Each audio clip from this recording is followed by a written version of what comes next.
புதுச்சேரி உருவையாறு மேம்பாலம் பகுதியில் சாக்கு மூட்டையில கட்டிய நிலையில பெண் ஒருத்தரினுடைய உடல் மீட்கப்பட்டிருக்கிறதா தகவல் வெளியாக இருக்கு. இந்த பெண் யார் என்ற அடையாளமும் காணப்பட்டிருக்கு. அதாவது பழைய தட்டாஞ்சாவடி பகுதியைச் சேர்ந்த தமிழ்ச்செல்வி, வயது 45 இருப்பதாக அடையாளம் காணப்பட்டிருக்கிறார். விவரங்களோடு செய்தியாளர் அக்பர் இணைந்திருக்கிறார். அக்பர், என்ன காரணமாக சொல்லப்படுது இந்த உடல் மீட்கப்பட்டிருக்க நிலையில இது கொலையா அல்லது தற்கொலையா, என்ன கோணத்துல விசாரணை நடத்திட்டு வராங்க? புதுச்சேரி உருவையாறு மேம்பாலம் அருகே சாக்கு மூட்டையில் கட்டியபடி ஒரு பெண்ணின் சடலம் கிடப்பதாக அப்பகுதி மக்கள் காவல்துறைக்கு தகவல் தெரிவித்தனர்.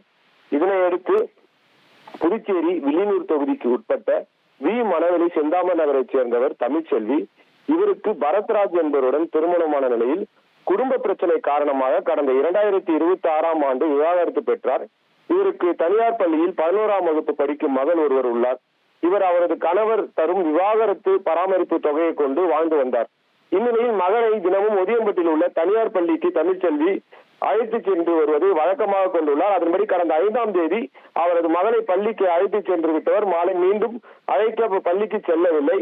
இதனால் அவரது தம்பி மதன்ராஜ் தனது அக்காவை காணவில்லை என வில்லியனூர் காவல் நிலையத்தில் புகார் அளித்திருந்தார். புகாரின் அடிப்படையில் போலீசார் பெண் மாயம் என வழக்கு பதிவு செய்து அவர் யாருடன் பேசினார் என்று அவரது செல்போன் எண்ணை தடயம் செய்தனர். அப்போது தமிழ்ச்செல்வியுடன் பேசியவர் அதாவது ஒதியம்பட்டு பகுதியில் பர்னிச்சர் கடை நடத்தி வரும் ஐயப்பன் என்பதும், ஐயப்பனிடம் தமிழ்ச்செல்வி நட்பாக பழகி வந்த நிலையில் பணம் பெற்றுள்ளார். அதனை ஐயப்பன் திருப்பி கேட்டபோது இருவருக்கும் தகராறு ஏற்பட்டுள்ளதாக தெரிகிறது. இதனிடையே கடந்த 5ஆம் தேதி மகளை பள்ளியில் விட்டுவிட்டு ஐயப்பனை பார்ப்பதற்காக அவரது வீட்டிற்கு தமிழ்ச்செல்வி சென்றுள்ளார்.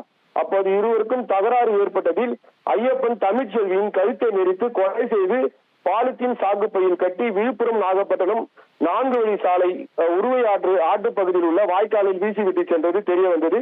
இதனைத் தொடர்ந்து சாக்குப்பை வீசப்பட்ட இடத்திற்கு ஐயப்பனை அழைத்து சென்ற போலீசார் தமிழ்ச்செல்வியின் உடலை கைப்பற்றி உடற்கூறு ஆய்வுக்காக கதிர்காமம் அரசு மருத்துவமனைக்கு அனுப்பி வைத்து தற்பொழுது விசாரணை மேற்கொண்டு வருகின்றனர்.